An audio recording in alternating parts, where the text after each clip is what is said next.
इस वक्त की बड़ी खबर महाराष्ट्र में उद्धव सरकार पर लगातार संकट बढ़ता जा रहा है और जो जानकारी अब सामने आ रही है वो ये कि एकनाथ शिंदे के साथ सूरत में जो अभी तक 25 विधायक बताए जा रहे थे वो संख्या अब 29 विधायकों पर पहुंच गई है। मतलब जानकारी ये सामने आ रही है कि सूरत में एकनाथ शिंदे के साथ 29 समर्थक विधायक मौजूद हैं और जैसे जैसे ये संख्या बढ़ रही है मतलब उद्धव सरकार के लिए खतरा उतना ही बढ़ता हुआ नजर आ रहा है। सीधे रुक करते हैं हमारे साथ हमारे सहयोगी विकास भदौरिया इस वक्त मौजूद हैं। विकास, 29 समर्थक विधायक एकनाथ शिंदे के साथ, सभी शिवसेना के या फिर कुछ निर्दलीय भी उनके साथ बताए जा रहे हैं?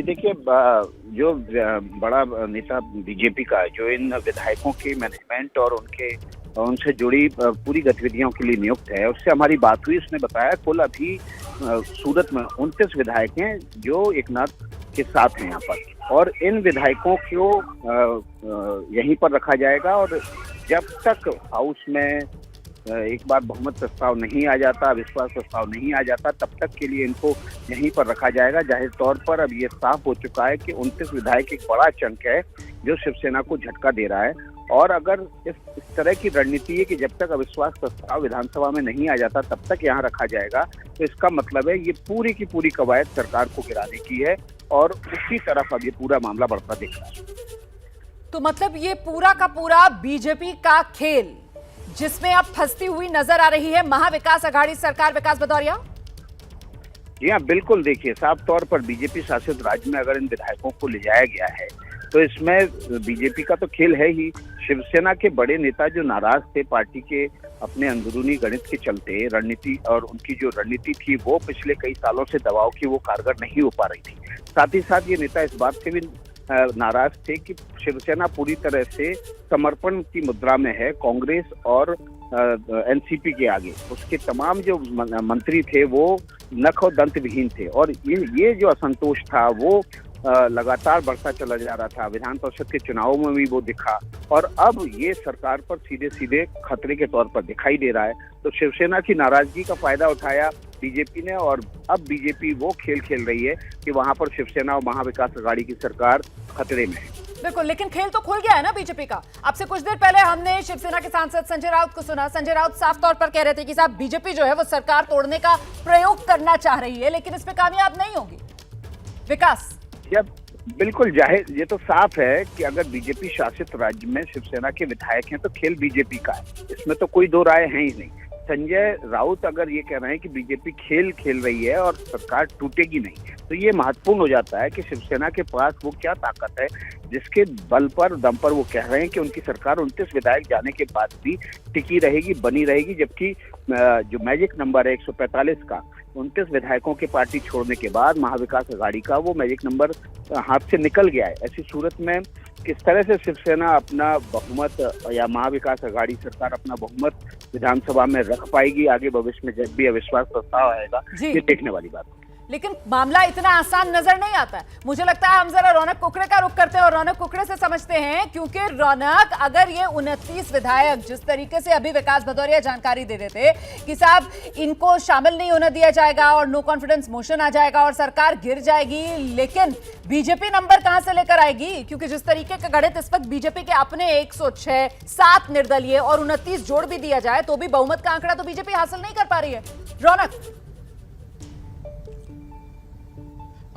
जी निश्चित तौर पर रोबाना, लेकिन मुख्य तौर पर जो विकास जी जानकारी दे रहे हैं, दरअसल शिवसेना की तरफ से जो हमें जानकारी दी जा रही है उसमें मुख्य तौर पर एकनाथ शिंदे के साथ भले ही 29 विधायकों की संख्या बताई जा रही हो, लेकिन विधानसभा के विधायक जो है उसकी संख्या वहां पर उनके साथ 17 से 18 ही बताई जा रही है। इसके अलावा जो उनके साथ विधायक है वो विधान परिषद के है। लेकिन महत्वपूर्ण ये हो जाता है कि अगर बहुमत साबित करने का विषय आता है विधानसभा में, तो जो विधानसभा के विधायक होते हैं उनकी संख्या बहुत इंपॉर्टेंट हो जाती है। जो अभी जानकारी हमारे सूत्र बता रहे हैं कि एकनाथ शिंदे के साथ करीबन 17 विधायक विधानसभा के हैं और बाकी जो विधायक है वो विधान परिषद के उनके साथ है। लेकिन मुख्य तौर पर सबसे बड़ी बात यह है कि शिवसेना के अंदर ये बड़ी सेंधमारी जो है वो देखने को मिल रही है। इसके पहले अगर शिवसेना के इतिहास की बात की जाए तो छगन भुजबल, नारायण राणे, राज ठाकरे और संजय निरुपम जैसे नेताओं ने शिवसेना को बड़ा झटका दिया था। जिस वक्त नारायण राणे ने पार्टी छोड़ी थी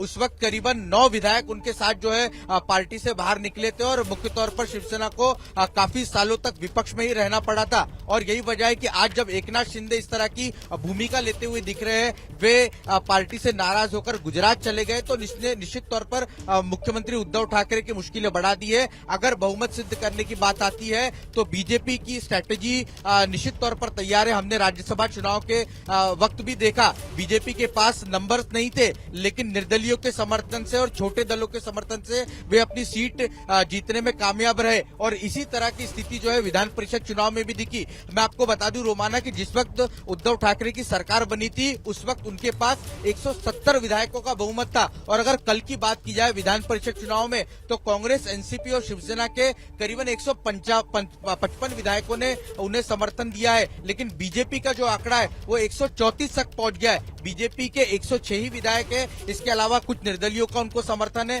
यानी 113 हो जाते, लेकिन 134 कहां से पहुंचे। तो ये सबसे बड़ा सवाल है कि शिवसेना के कुछ विधायक, कांग्रेस के विधायक और एनसीपी के भी विधायक जो है वो आज बीजेपी और देवेंद्र फडणवीस के साथ खड़े हुए नजर आ रहे हैं। अगर बहुमत परीक्षण किया जाता है तो उद्धव ठाकरे सरकार के लिए बड़ी मुश्किल साबित हो सकती है। ये बड़ी जानकारी जो रौनक कोकड़े दे रहे हैं, कह रहे हैं कि साहब आपको इस बात को समझना होगा कि बीजेपी के अपने 106, 7 निर्दलीय, आंकड़ा 113 का, लेकिन विधान परिषद चुनाव में बीजेपी को जो वोट हासिल हुए वो 134 थी संख्या उसकी। ऐसे में यही तो उम्मीद और हौसला बढ़ाती हुई नजर आ रही है संख्या बीजेपी का। और इसी के बल पर तो किरीट सोमैया जो अब से कुछ देर पहले ट्वीट करके कह रहे थे कि उल्टी गिनती महाराष्ट्र में उद्धव सरकार की शुरू हो चुकी है। इस सबके बीच महाराष्ट्र कांग्रेस भी झगड़ा जो चल रहा है उसमें वो खुलकर सामने आ गया है। महाराष्ट्र कांग्रेस के अध्यक्ष हैं नाना पटोले, वो बीजेपी पर हमला बोल रहे हैं।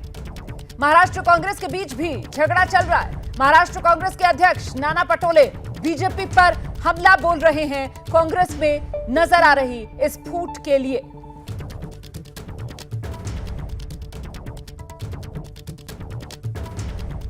देखो, भाजपा की जो राजनीति है, केंद्र की सत्ता का दुरुपयोग, केंद्र की तपास यंत्रणा का दुरुपयोग और सत्ता से पैसा और उसमें और सत्ता कैसे कमाना, यही उनकी रणनीति रही है। ये असत्य की तरफ भारतीय लोकतंत्र को लेके जा रही है और इसलिए सत्य की विजय होगी। थोड़ा सा रहता है धूप छाव, जो निसर्ग का नियम है उस तरह से परिस्थितियां रहती है, लेकिन ये धूप निकल जाएगी और सब अच्छा होगा। क्या काँग्रेस पार्टीने अपने सभी विधायकों को दिल्ली बुलाया है? काँग्रेसच्या कोट्यामध्ये बदल झाला, काय गडबड झाली? मी सांगितलं मगाशी, कांग्रेस पार्टी ने अपने विधायकों को दिल्ली बुलाया है, इस बारे में नहीं, आज कोई दिल्ली उल्ली नहीं है। आज मैं खुद ही बम्बई जाकर सभी नेताओं से मैं कांग्रेस के बुलाया हूँ, सभी पार्टी के विधायकों को भी बुलाया हूँ, मंत्री को भी बुलाया हूँ और वहाँ पे चर्चा कर। तो नाना पटोले का बयान आप सुन रहे थे। धूप छांव का खेल इसको बता रहे हैं, जिस तरीके से संकट के बादल इस वक्त महाविकास अघाड़ी सरकार पर मंडराते हुए नजर आ रहे हैं। और इस सबके बीच ये मेरे हाथ में जो आप लिस्ट देख रहे हैं, दरअसल ये वो उन विधायकों की लिस्ट है महाराष्ट्र के जो इस वक्त महाविकास अघाड़ी सरकार के संपर्क में नहीं है, जिनका फोन जो है स्विच ऑफ या फिर नॉट रीचेबल जा रहा है। अब इसमें किस किस के नाम है आपको बता देते हैं। मंत्री शंभूराज देसाई, गुलाबराव पाटिल, ये नाम है बड़े जो सामने निकल कर आ रहे हैं। इसके अलावा मंत्री संदीपान भुमरे, अब्दुल सत्तार, इनके नाम भी सामने आ रहे हैं। तो ये तो वो मंत्री हैं जिनके नाम सामने आ रहे हैं। इसके अलावा विधायकों की एक लंबी चौड़ी फहरिस्त है, आप स्क्रीन पर भी देख रहे हैं। प्रकाश अंबेडकर है, संजय राठौड़ हैं, ये वो तमाम नाम हैं जो सामने निकलकर आ रहे हैं। इसके अलावा संजय गायकवाड़, महेंद्र दलवी, विश्वनाथ भोईरे, और लिस्ट लंबी है। जिस तरीके से अभी अभी हमने आपको जानकारी दी, सूचना दी कि अब तो 29 समर्थक विधायक बताए जा रहे हैं जो इस वक्त एकनाथ शिंदे के साथ मौजूद हैं। लेकिन गौर करने वाली बात इसमें है, जिसका जिक्र अभी कुछ देर पहले रौनक कोकड़े कर रहे थे, कि इन 29 में से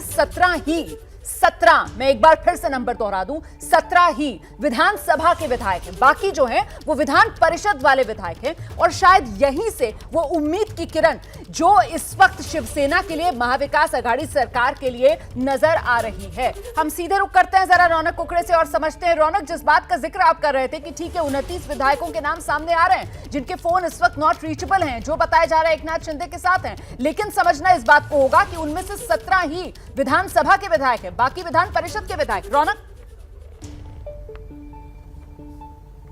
जी निश्चित तौर पर यही जो है वो एक महत्वपूर्ण कड़ी है और जिस ओर शिवसेना के नेता संजय राउत ने जो कुछ देर पहले जो प्रेस कॉन्फ्रेंस की और वो जो इशारा करने की कोशिश कर रहे थे कि बीजेपी भले ही हमारी सरकार को जो है वो डिस्टेबलाइज करने की कोशिश कर रही है, लेकिन मुख्य तौर पर विधायकों की संख्या आज भी शिवसेना के पक्ष में है। और जो जानकारी हमें शिवसेना के सूत्र बता रहे हैं वो ये जानकारी सामने निकल कर आ रही है कि एकनाथ शिंदे के साथ विधानसभा के केवल 17 विधायक होने की जानकारी जो है उनके पास है। 12 बजे खुद मुख्यमंत्री उद्धव ठाकरे ने विधायकों की बैठक बुलाई है। वहां पर देखना महत्वपूर्ण होगा कि इस बैठक में कितने विधायक जो है वो शिरकत करने पहुंचते हैं और इसके बाद ही तस्वीर जो है वो थोड़ी और साफ हो पाएगी। लेकिन प्रमुखता से समझने वाली बात यही है कि अगर विधानसभा के ज्यादा विधायकों की संख्या एकनाथ शिंदे के साथ या फिर उनके खेमे में नहीं होती तो बीजेपी के लिए जो बीजेपी गेम सेट करने की सोच रही है उसमें कहीं ना कहीं अड़चन आ सकती है। तो लेकिन मुझे क्या लगता आप है अभी सीएम आवास के लिए निकले हैं क्या? वर्षा के लिए आप निकले हुए रौनक?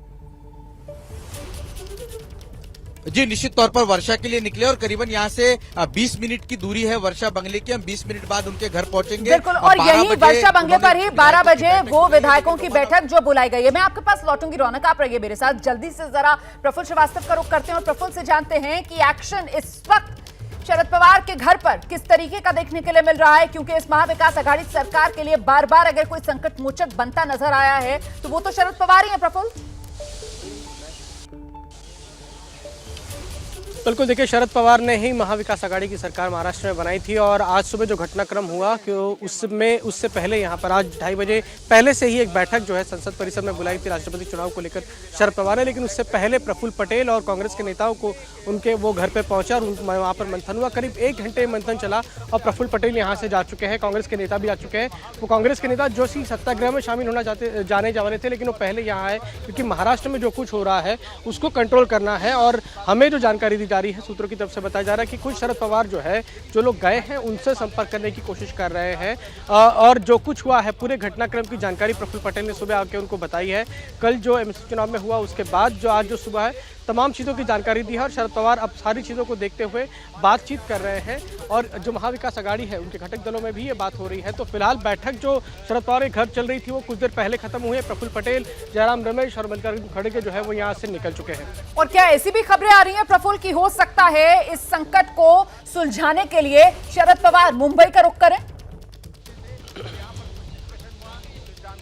बिल्कुल, देखिए रोमाना ये खबर भी आ रही है कि दोपहर 2:30 बजे की जो बैठक उन्होंने बुलाई है तो उसमें वो उनको शामिल होना ही है, लिहाजा वो उस बैठक के बाद कहीं ना कहीं शाम के वक्त जो है वो यहाँ से निकल सकते हैं। और आपको याद होगा जब पिछली बार जब सरकार बन रही थी और अजीत पवार जो है वो जाके शपथ ले लिए थे तो बाद में उनको वापस लाना, सरकार बनाना, इसमें बहुत अहम रोल था शरद पवार का। तो ऐसे में उनका जाने की संभावना जताई जा रही है और हमें यही बताया जा रहा है कि 2:30 बजे की बैठक है जिसमें सभी दलों को उन्होंने बुलाया है, तो लिहाजा वो उसमें शामिल होंगे। लेकिन उसके बाद वो संभवतः मुंबई जाएंगे और जो कुछ वहां पर इस समय जो ये संकट चल रहा है महाविकास आघाड़ी सरकार पर उसको कंट्रोल करने के लिए वो शाम में जो है बैठक के बाद मुंबई जा सकते हैं। और इस तमाम जो संकट आया हुआ है उसमें क्या कुछ हो सकता है, किस तरह के आगे चुनौतियां हैं, उन सभी को देखते हुए वो मुंबई शाम के वक्त रवाना हो सकते हैं। बड़ी जानकारी मेरे सहयोगी प्रफुल्ल श्रीवास्तव दे रहे हैं और कुल मिलाकर जो सियासी घटनाक्रम है वो बहुत तेजी से इस वक्त बदलता हुआ भी नजर आ रहा है। और इस सब के बीच अगर कोई हमलावर नजर आ रहा है, अगर कोई महाविकास आघाड़ी सरकार की घेराबंदी करता हुआ नजर आ रहा है तो जाहिर सी बात है इस वक्त वो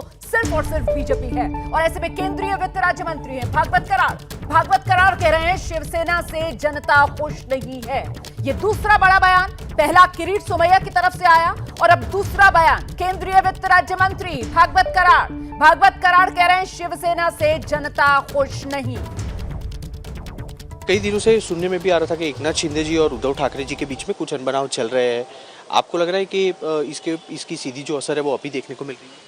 नहीं, एकनाथ जी शिंदे और ठाकरे साहब के बारे में क्या है उसके बारे में तो मैं टिप्पणी नहीं करना चाहता, लेकिन एक बात पक्का है, मैं महाराष्ट्र से आता हूँ और महाराष्ट्र में लोगों में भी असंतोष है, आमदार लोगों में भी असंतोष है। काम किसी का जनता नाराज है, काम किसी का नहीं हो रहा है, इसका नतीजा ये है। तकरीबन 15 से ज़्यादा धारासभ्य, वो मैं बता नहीं सकता, मुझे पता नहीं है। मैं तो अहमदाबाद में हूँ, मैं अहमदाबाद में आया था क्योंकि प्रधानमंत्री जी के नेतृत्व में 75 शहर में आज इंटरनेशनल योगा दिन हो गया है और आज अहमदाबाद का मुझे जवाबदारी दिया था, इसलिए मैं अहमदाबाद में हूँ। તો પહોંચ્યા છે અત્યારે મહારાષ્ટ્રના સાંસદ અને તેઓ અત્યારે ખાનગી કાર્યક્રમમાં હાજરી આપવા માટે આવ્યા હતા. ડૉક્ટર ભગવત કારણ જેમનું કહેવું છે કે શિવસેનાની કામગીરીના પગલે ચોક્કસથી પ્રજાજનોમાં અસંતોષ છે અને એકનાથ શિંદે સહિતના જે ધારાસભ્યો મુંબઈ છોડી મહારાષ્ટ્ર છોડી અને ગુજરાતમાં આવ્યા છે તેના સંદર્ભે તેમણે ટિપ્પણી કરવાનું ટાળ્યું છે. પરંતુ ચોક્કસથી એક વાત आइए सीधे जरा रुक कर लेते हैं. रौनक कुकड़े लगातार हमारे साथ बने हुए हैं. रौनक, जिस तरीके से अभी केंद्रीय वित्त राज्य मंत्री भागवत कराड़ का हमने बयान सुना है, कुल मिलाकर जो औपचारिक प्रेस कॉन्फ्रेंस बीजेपी की तरफ से बुलाई गई है मुंबई में दोपहर 2 बजे, लेकिन उससे पहले हम देख रहे हैं कि सियासी घेराबंदी बीजेपी ने शुरू कर दी है महाविकास आघाड़ी सरकार की. हमले तेज हो रहे हैं उद्धव ठाकरे पर. जी निश्चित तौर पर रोमाना, ये तो स्वाभाविक है. बीजेपी चूंकि विपक्षी पार्टी है तो साफ तौर पर जिस तरह की घटनाक्रम सरकार के बीच में देखने को मिल रहा है, किसी भी तरह का समन्वय इस महाविकास आघाड़ी की सरकार में नेताओं के बीच न देखने के मिलने की वजह से बीजेपी कोई भी मौका जो है वो छोड़ना नहीं चाहती और इसलिए इस तरह के हमलावर हो रहे हैं. लेकिन आपने देखा कि जिस तरह से केंद्रीय मंत्री भागवत कराड़ का जो बयान सामने निकल कर आया है, दरअसल भागवत कराड़ राज्यसभा से महाराष्ट्र से सांसद है और अभी वो केंद्र सरकार में मंत्री बने. मुख्य तौर पर उनके भाषा से भी और उनकी भी बात जो है साफ तौर पर दर्शकों ने सुनी होगी कि विधायकों के यहाँ पर काम जो है वो सरकार में नहीं हो रहे और इसीलिए सबसे बड़ी नाराजगी है. दरअसल उद्धव ठाकरे की जो सरकार है उसको 2.5 साल का कार्यकाल उसने पूरा कर लिया है, लेकिन इस 2.5 साल के कार्यकाल में हमने लगातार इस तरह की खबरें जो है वो रिपोर्ट की है कि कहीं कांग्रेस के विधायक जो है वो नाराज है, कभी शिवसेना के विधायक नाराज है. दरअसल नाराजगी की सबसे बड़ी वजह है कि कुछ दिक्कत आ गई है. रौनक कुकड़े का हम रुख करेंगे और इस बीच एक और बड़ी खबर मैं आपको बता देती हूं. महाराष्ट्र में ये जो सियासी भूचाल आया हुआ है ना, इसी सियासी भूचाल पर सूत्रों के हवाले से बड़ी खबर ये आ रही है कि कांग्रेस अब दावा कर रही है महाराष्ट्र में सरकार नहीं गिरेगी.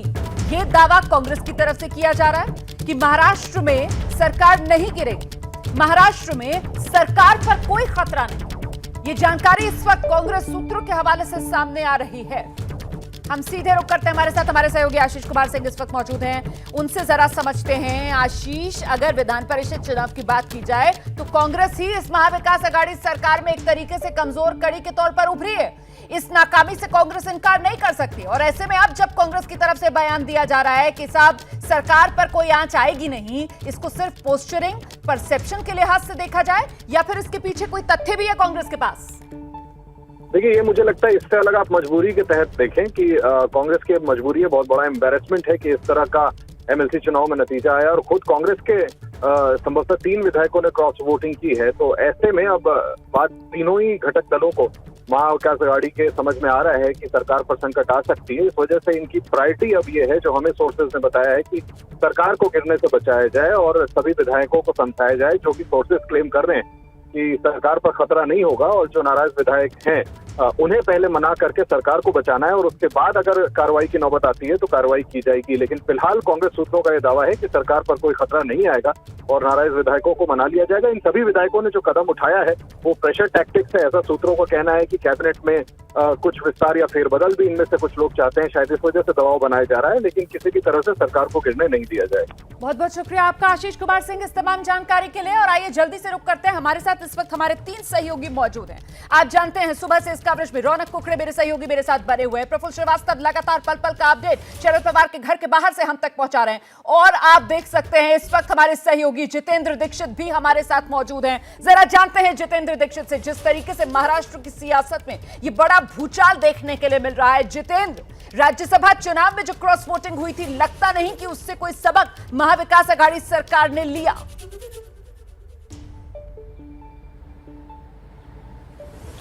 जी हाँ, बिल्कुल ये आप सही कह रही हैं रोमाना. और महाविकास आघाड़ी सरकार को झटके पर झटके लग रहे हैं. पहले राज्यसभा चुनाव में उनके उम्मीदवार की हार हुई और अब विधान परिषद के चुनाव में भी उनके उम्मीदवार की हार हुई है. लेकिन उससे भी बड़ी बात कि अब सीधे सीधे ठाकरे सरकार डेंजर जोन में आ गई है और वो इसलिए आ गई है क्योंकि एकनाथ शिंदे, इनके बारे में अब यह कयास लगाया जा रहा है कि ये बगावत पर उतर आए हैं. और एकनाथ शिंदे शिवसेना के एक दिग्गज नेता हैं और ये माना जा रहा है कि इनके पास करीब 20 विधायकों का जो है का प्रभाव है इनका। और ऐसे में अगर ये 20 विधायक सीधे सीधे शिवसेना से बगावत कर देते हैं एकनाथ शिंदे के साथ में, तो ठाकरे सरकार गिर सकती है। और अभी जो कि हमें जानकारी मिल रही है कि एकनाथ शिंदे सूरत में मौजूद हैं और उनके साथ कई और भी विधायक हैं। कुल कितने विधायक हैं इनकी संख्या अभी हमारे पास स्पष्ट तौर पर नहीं है, लेकिन जो हमें जानकारी मिल रही है कि करीब 20 विधायकों के आसपास जो है वो संपर्क नहीं हो पा रहा है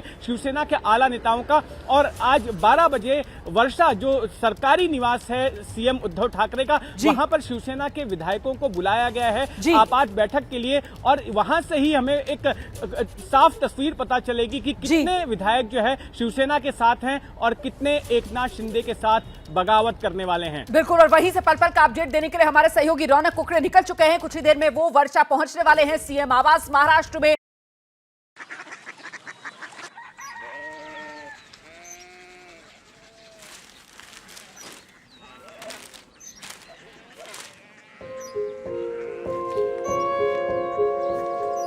बाबा बाबा कोरिया सिटी जानी ना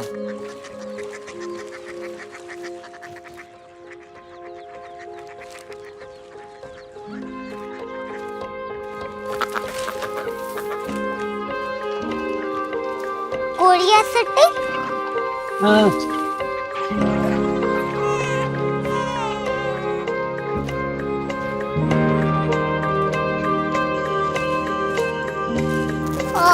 कोरिया सिटी कहाँ पे है?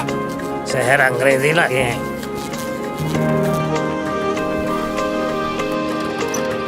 Korea city.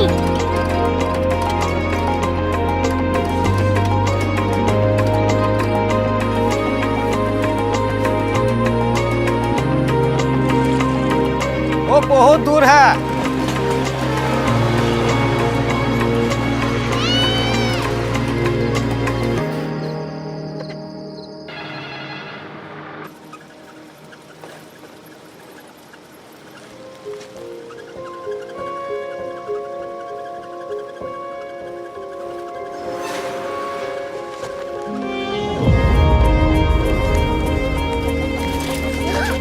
Korea city.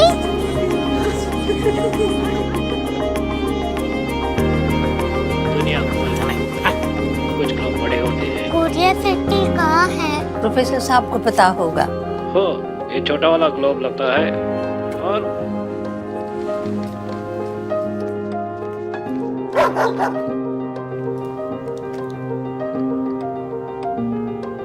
पता नहीं, मेरी बेटी से जाके मिल लो, शायद उसे मालूम हो।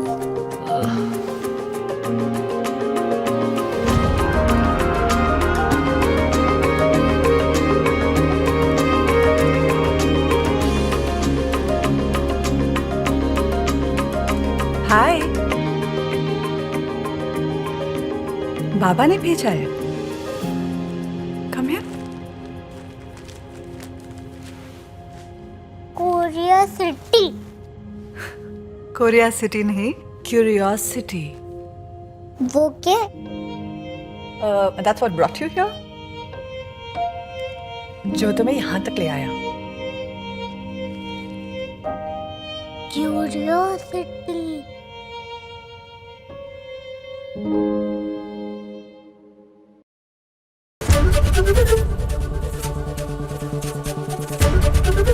एबीपी न्यूज आपको रखे आगे।